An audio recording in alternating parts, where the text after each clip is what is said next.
tanda-tanda keselamatan. Jadi tanda-tanda keselamatan itu fungsinya untuk menjamin tempat kerja yang aman. Apa sih pentingnya dari tanda-tanda keselamatan ini?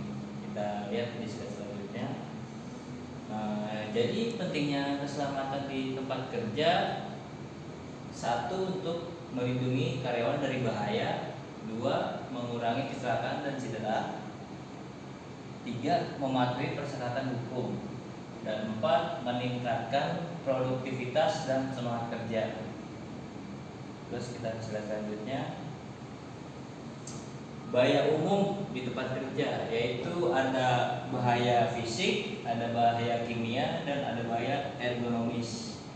Nah, kalau untuk bahaya fisik, contohnya tergelincir, tersandung, dan jatuh, atau mesin dan peralatan, itu fisik. Dan untuk bahan kimia seperti paparan bahan beracun, terus penanganan dan penyimpanan bahan, dan untuk bahaya ergonomis, pengaturan area kerja yang buruk serta cedera akibat ketegangan berulang. Nah, berikut tanda-tanda yang ada di gedung atau di perusahaan atau di bengkel atau di pabrik, yaitu di sini ada tanda peringatan bahan bahaya. Jadi dia biasanya ditandai dengan warna kuning dengan simbol hitam. Nah, di sini untuk memperingatkan tentang potensi bahaya. Contohnya tegangan berbahaya, bahan peledak, dan bahan beracun. Nah, di sini ada toxic substance. Jadi apa itu toxic substance? Adalah bahan beracun. Jadi bahan-bahan beracun seperti bahan kimia dan lain-lain.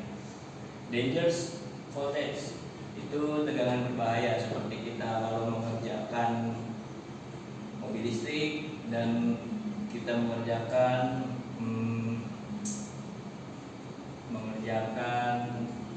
arus listrik lah yang tinggi. Jadi itu bahayanya di sini. Simbolnya seperti ini, dangerous. Nah, untuk explosive substance itu bahan peledak, seperti di ruangan penyimpanan bahan peledak itu. Terus selanjutnya ini simbolnya seperti ini ya. Ini untuk flammable substance, yaitu bahan mudah terbakar. Bahan mudah terbakar contohnya ini ada di pom bensin. Nah, contohnya seperti ini. Dan ini caustic substance. Caustic substance, jadi bahan bersifat kaustik. Dan ada lagi substance harmful to hurt to irritants, bahan berbahaya atau iritasi. Selanjutnya ada lagi simbol bahan kimia atau GHS. Jadi GHS itu Globally Harmonized System of Classification and Labeling of Chemicals. Jadi bahan-bahan yang kimia yang berbahaya. Nah, memperingatkan tentang potensi bahan-bahan kimia. Contohnya dia berbahaya pada kesehatan, berbahaya pada lingkungan sekitar, dan bahaya terhadap bahaya racun. Nah, ini biasanya dicirikan seperti ini simbolnya. Di sini ada gases under pressure. Jadi gas bertekanan tinggi, contohnya seperti ini. Terus ada health hazard atau bahaya kesehatan seperti ini. Terus harmful to the environment, bahan berbahaya bagi lingkungan, dan toxic, racun, eksplosif, mudah meledak seperti ini, dan flammable atau mudah terbakar. Oke, selanjutnya. Terus di sini ada tanda-tanda keselamatan lagi, seperti selain simbol-simbol peringatan juga ada safety signs. Jadi safety signs itu simbol-simbol keselamatan yang biasanya digunakan di gedung atau fasilitas yang menunjukkan lokasi peralatan pertolongan pertama dan jalur evakuasi. Nah, seperti di sini ada contoh ini simbol tanda evakuasi dan pertolongan pertama. Tanda-tanda ini biasanya berwarna hijau dengan simbol putih seperti ini dengan standar internasional ISO 7010. Jadi di sini ada tanda first aid. Jadi first aid itu pertolongan pertama. Jadi kita bisa tahu tempat atau peralatan untuk pertolongan pertama di mana. Terus ada arrow indicating escape route. Jadi menunjukkan panah rute jalur evakuasi. Terus ada stretchers, lokasi tempat penyimpanan landu. Terus ada escape rute lift, jalur evakuasi ke kiri. Lalu ada escape rute via exit. Nah, ini seperti ini contohnya, jalur evakuasi melalui pintu keluar. Terus ada escape rute down, jadi ada jalur evakuasi ke bawah seperti ini. Oke, selanjutnya. Nah, selain itu ada lagi tanda larangan. Tanda larangan biasanya dia menunjukkan tindakan atau perilaku yang dilarang untuk dilakukan oleh pengguna jalan atau orang di sekitar. Biasanya dia ditandai dengan warna merah bulat dengan garis miring gitu. Oke. Prohibition sign sangat penting bagi kita untuk mematuhi simbol tersebut, karena simbol ini ada undang-undangnya, karena itu larangan.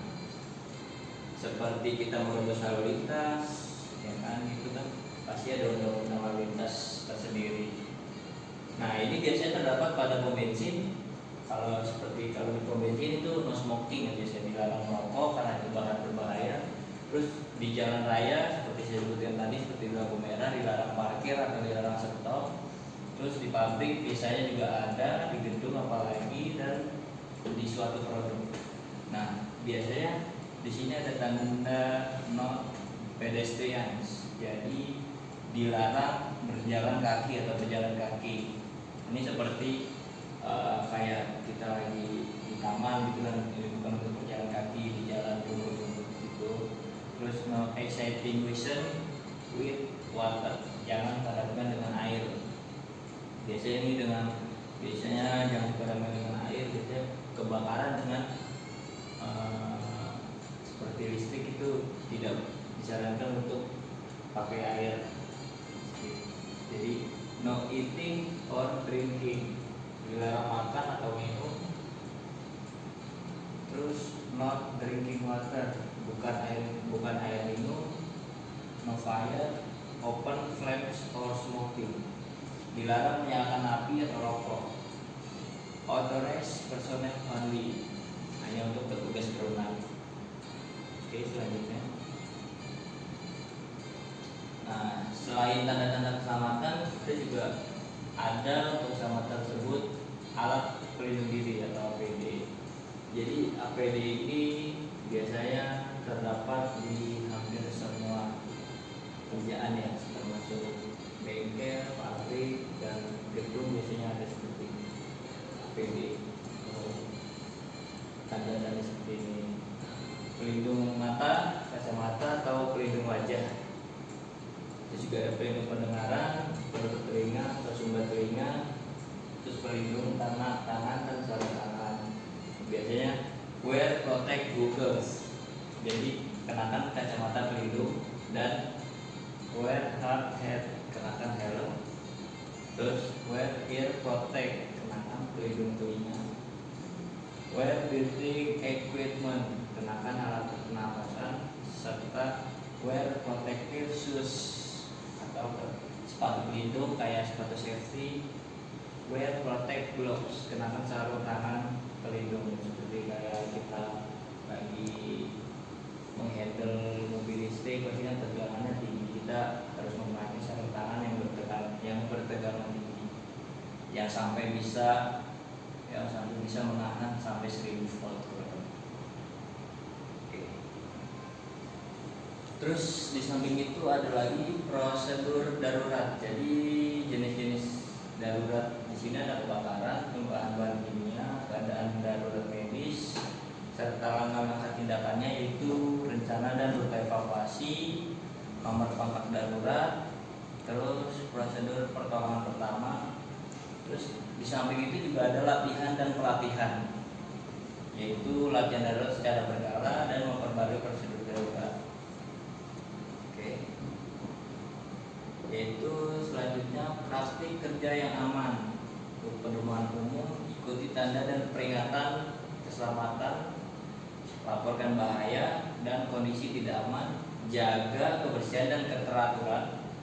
Terus praktik spesifiknya, teknik mengangkat yang aman, penggunaan alat dan peralatan yang tepat, terus kepatuhan terhadap protokol keselamatan itu. Terus selanjutnya kebijakan kesehatan dan keselamatan. Jadi setiap perusahaan mempunyai kebijakan keselamatan tersendiri, seperti kebijakan perusahaan, gambaran umum, kebijakan kesehatan dan keselamatan, tanggung jawab karyawan dan pemberi kerja, yaitu kepatuhan, memahami dan mengikuti peraturan usaha dan hukum setempat, pentingnya dokumentasi dan pelaporan. Selanjutnya pelatihan dan kesadaran keselamatan, promosi budaya keselamatan, mendorong diskusi tentang keselamatan, mengikuti dan memberi penghargaan untuk perilaku yang aman. Terus program pelatihannya, pelatihan awal untuk karyawan baru, terus kursus penyegaran untuk karyawan yang sudah lama, jadi memperbarui refresh untuk program pelatihan, sumber daya, akses ke manual dan pedoman keselamatan, informasi kontak untuk petugas keselamatan. Oke, selanjutnya. Jadi ringkasannya atau simpulannya, pelatihan keselamatan yang berkelanjutan dan kesadaran akan pentingnya keselamatan membantu menciptakan budaya keselamatan yang kuat, diskusi terbuka dan pelatihan rutin memperkuat pengetahuan dan keterampilan keselamatan. Materinya sudah habis. Terima kasih telah mendengarkan. Saya tutup. Assalamualaikum warahmatullahi wabarakatuh. Waalaikumsalam.